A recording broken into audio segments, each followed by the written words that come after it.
I wake up to her screaming, saying, "Help me." From there, she just never came back. And that's around the same time also that. It is October 5th, 2020, just after midnight. The streets of Deep Ellum, Dallas are glowing with neon signs and ringing with the sound of distant music. Maricella Valadez, a 23-year-old with a bright smile, walks into a 7-Eleven. She's laughing. She's picking out drinks. Beside her is a man she just met, someone who seems charming and kind. She has no idea that the surveillance camera above the door is capturing the last moments of her life. She thinks she's just extending a fun weekend before her flight back to Seattle. She doesn't know that in less than an hour, she will enter a home that she will never leave. This was a normal night that was about to turn into a nightmare so strange even the police wouldn't believe it at first. There was a heavy feeling in the air that night, though Maricella couldn't feel it yet. While she was picking out snacks, a black Audi A3 was idling in the parking lot, waiting to take her to a destination she never agreed to. Everything seemed perfect on the surface, but underneath, a trap was being set. The man by her side wasn't just a stranger. He was a bridge to a house filled with secrets and people who practiced the law, but were about to break it in the most violent way possible. The clock was ticking toward a moment that would change several lives forever, and the silence of the Dallas suburbs was about to be broken by a scream that no one would help. Maricella was only 23, but she had her whole life figured out. Back home in Seattle, she was known as the go-getter of the family. She had a great job at a logistics company and was incredibly proud of her financial independence. Her family describes her as someone who saw the best in everyone, even her ex-boyfriends whom she stayed friends with. She traveled to Dallas just to have a good time and see old friends. She had dreams of traveling more, building her career, and supporting her family. She was the kind of person who texted her brother to make sure he was ready to pick her up from the airport. She was loved, she was ambitious, and she was completely innocent in a world that was about to show her its darkest side. The trouble started when the sun came up on October 5th. Maricella's flight was scheduled to land in Seattle, and her brother was standing at the gate waiting. One passenger walked off, then another, then the crew, but no Maricella. He called her phone, but it went straight to voicemail. He called her friends in Dallas. Her ex-boyfriend, Raul, said she had left him outside his apartment hours ago to go back out and party. The panic started to set in. Her family didn't wait. They knew something was wrong immediately. A young woman who never misses a flight and always answers her phone had suddenly vanished into the thin air of Texas. It was as if she had stepped off the face of the earth. For the first 48 hours, the police were slow to move. They told the family that Maricella was an adult and could have just decided to stay in Dallas a few extra days, but the family didn't buy it. They started their own investigation, posting on social media and begging for help. Strange details began to emerge. Her debit card hadn't been used since she was at that 7-Eleven. Her phone's last signal came from a residential neighborhood miles away from the clubs. Why would she go there? Who was she with? The silence from the authorities was deafening, but the digital trail she left behind was screaming that something terrible had happened. Every hour that passed felt like a year to her mother and brother. 8 days after she went missing, the police finally caught a break.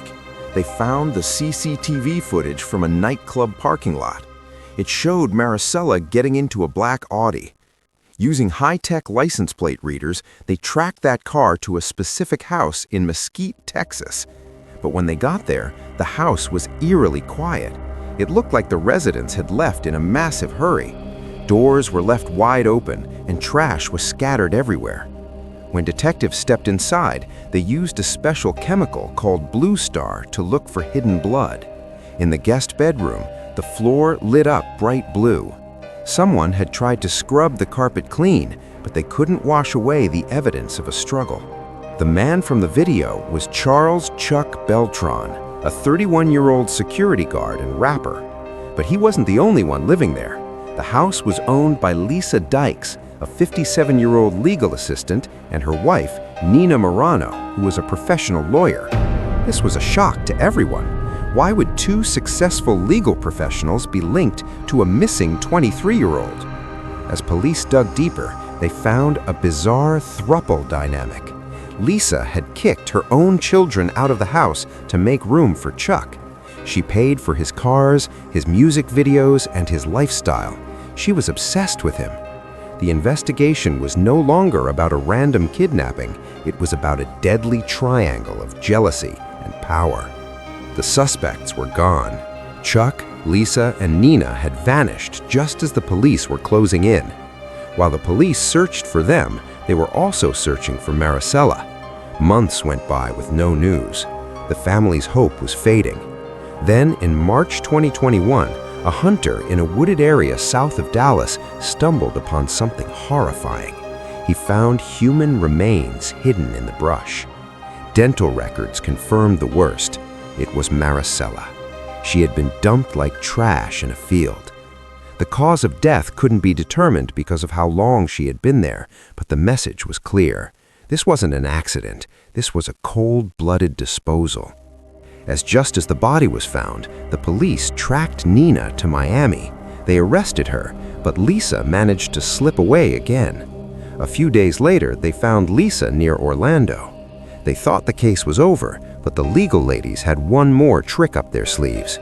After being released on bail with ankle monitors, they waited until Christmas Day 2021. While the world was celebrating, they cut their monitors and fled the country. They didn't just go to another state, they flew to Cambodia. They were 9,000 miles away, thinking they were safe, but they made a mistake. They used an ATM, and the FBI was watching. They were captured in a coastal town and brought back to Texas in chains. With everyone back in custody, the finger-pointing began. Chuck decided to save himself. He told the police a story that chilled them to the bone. I wake up to her screaming, saying, help me, help me. I guess just from all the movement going on in the bed, that's when I wake up and I see Lisa on top of her. She's like with the knife coming down like this. And once I noticed the knife, so I pushed Lisa off of her. Just my reaction was just to push her, and I pushed her hard. And her and Maricella like tumbled over. Lisa still got a hold of her. As I get up, I'm still trying to process what the hell is going on. I see Lisa still grabbing her. I jump over the bed, and as I come over the bed, I'm trying to pry Lisa off of her, pull her apart. And as I'm pulling them off, it's like Lisa just kind of like let go, and she just tumbles over.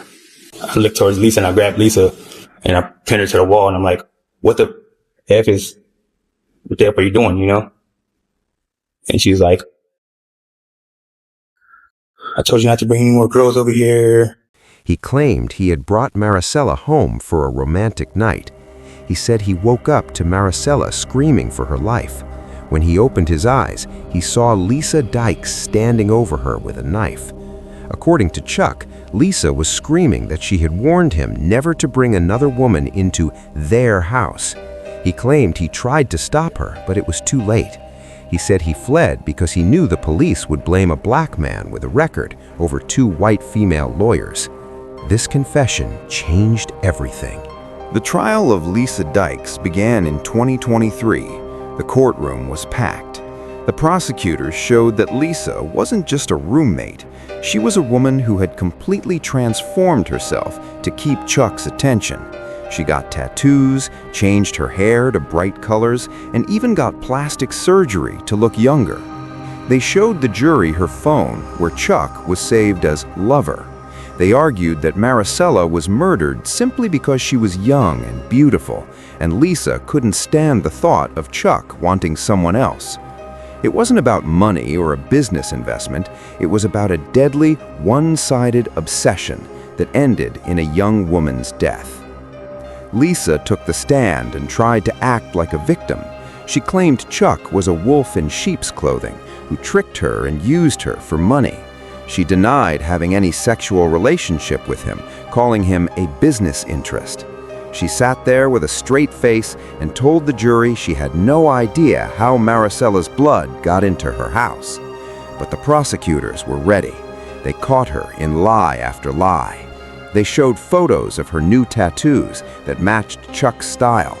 They showed that she had funded his entire life. The jury saw through the act. They didn't see a professional legal assistant. They saw a woman who would kill to keep what she thought was hers. Nina Marano, the wife, stayed silent for a long time. She refused to testify against Lisa, even though it meant she would get a longer sentence. The bond between the two women was strange and unbreakable. Even after they fled to Cambodia together, they remained loyal to each other. The prosecution argued that Nina helped clean up the scene and helped dump the body to protect the life they had built with Chuck. They were a team of 3, and they all played a part in the cover-up.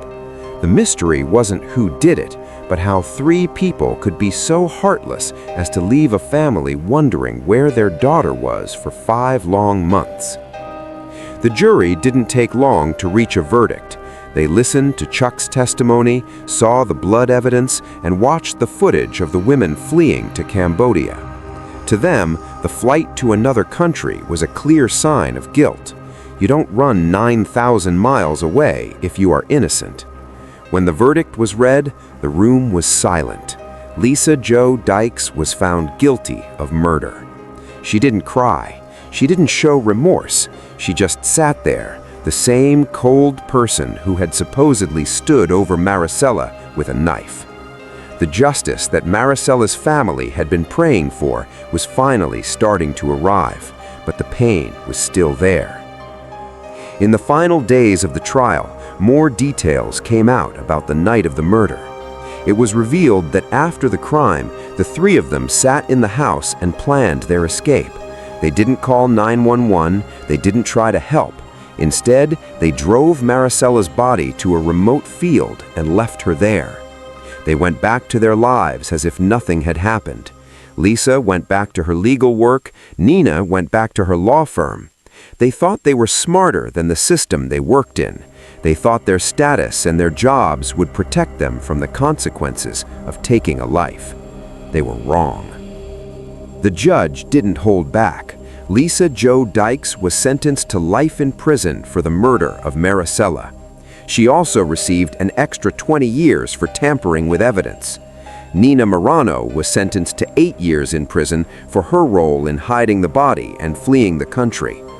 Chuck Beltran, who cooperated with the state to tell the truth about what happened in that room, was sentenced to 6 years. While some felt Chuck got off easy, his testimony was the key that locked the door on Lisa forever. The 3 of them, once a close-knit group living in a house of secrets, were now separated by prison bars. For Maricella's family, the end of the trial brought a small amount of peace, but it couldn't bring Maricella back. Her mother spoke about the hollow feeling in her heart every time she looks at her daughter's photos. Her brother still feels the guilt of waiting at that airport for a sister who would never arrive. They described Maricella as a light that was extinguished by people who were obsessed with darkness. They didn't just lose a family member, they lost the future she was supposed to have. Every holiday and every birthday is now a reminder of the weekend trip to Dallas that turned into a tragedy. This case serves as a terrifying reminder that danger doesn't always look like a monster. Sometimes it looks like a successful lawyer or a helpful legal assistant. It shows that obsession can drive people to do the unthinkable, and that status doesn't make someone a good person. The layers of lies in this case were deep, but the truth eventually climbed out of that wooded field in Texas. Maricella's story is now a lesson for others to be careful, even when things seem safe. It's a story about the strength of a family that refused to let their daughter be forgotten, even when the suspects fled halfway across the world. As Lisa Dykes begins her life sentence, the house in Mesquite stands as a silent witness to what happened that night. The vibrant murals of Deep Ellum continue to attract tourists, but for those who know the story, the neon lights now look a little bit dimmer. Justice was served, but at a very high cost.